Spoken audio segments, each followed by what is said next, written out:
Цель участников – как можно быстрее пробежать полосу протяженностью 3 километра, а на ней их, по задумке организаторов, ждут более 10 препятствий. Уровень сложности повышенный. Конкретно на этой, то наклоны перед нами, они наклонную преодолевают, спрыгивают, проползают снизу. Здесь будет дымовая завеса, также будет имитация выстрелов, то есть рядом можете наблюдать с автоматами. Они будут стрелять, вылезают после еще по 2 раза в одну сторону, 2 раза обратно. Пока одни участники проявляют чудеса выносливости и физподготовки на состязаниях, другие морально готовятся к старту. В их числе ингушская команда «Асса». Капитан Адам Костоев уверен, справится. Придумали, конечно, чисто для профессионалов.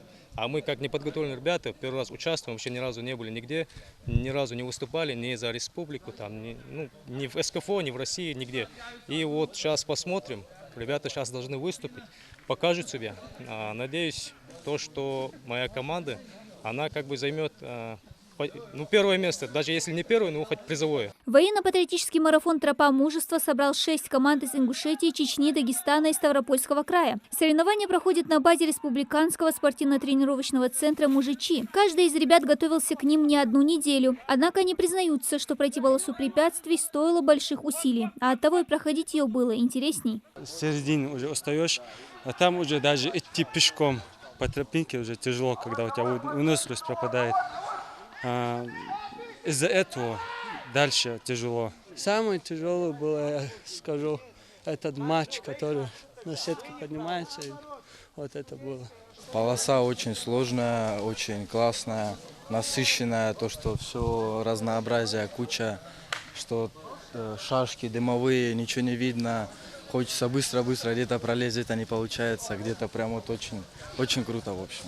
В каждой команде по 5 участников, соревнуются в 3 дисциплинах, в их числе сборка и разборка автомата. Тут за команду выступает 1 человек. Одни из лучших результатов у ребят из Чеченской республики и Дагестана. Чермигула Сиражудинов с командой стали призерами таких же соревнований регионального уровня. Решили попытать удачу и здесь. Туилис не сказал бы, как раз до этого где-то 2-3 недели назад у нас в Махачкале проходил такая же ситуация. Мы там 3-ми стали. Просто чуть по фалам, 3-ми стали мы по идее, и по времени мы там рекорд поставили. Из-за этого сразу нас пригласили и отправили именно нас сюда. Сказали, только фалы не делайте. Какое место хотите получить?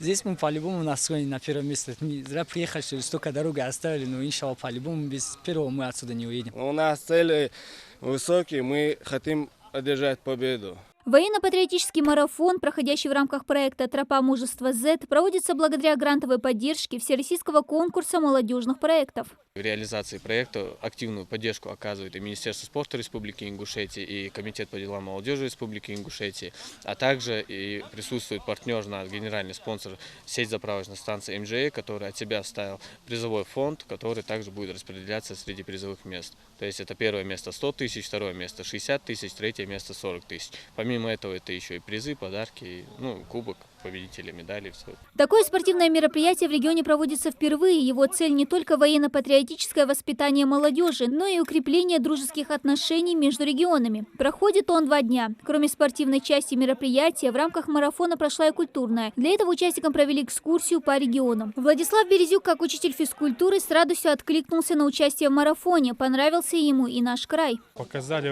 большую, так сказать, вроде и мало Ингушетия, но большой показ, вот эти героические, так сказать, города. Музей познавательный, хоть и масштаб еще маленький, но все доступно, интересно. Провели культурно, познавательную для нас лекцию. Такой же очень интересный был семинар. Спасибо Республике Ингушетия за такую возможность. Хочу просто всем сказать, товарищи, занимайтесь физкультурой, себя тренируйте. Оценивает команда профессиональное жюри. Ребятам важно выполнить задание не только быстро, но и правильно, без ошибок. Правилом прохождения полосы – это не касание чего-либо, какого-то упражнения. Это при стрельбе из автомата, автомат положил, не поставив на предохранитель. Вот такие мелкие недочеты были. А так все отлично, все проходят, все упражнения. Да, система бальная, но эти баллы переносятся на секунды. И общему времени команды прибавляются эти секунды. Впереди участников ждет еще несколько испытаний. Это отжимания, подтягивания, поднятие гири. Итоги соревнований подведут позже. Организаторы планируют проводить такие военно-спортивные мероприятия на постоянной основе. Дана Плиева, Сулейман Костоев. Новости 24.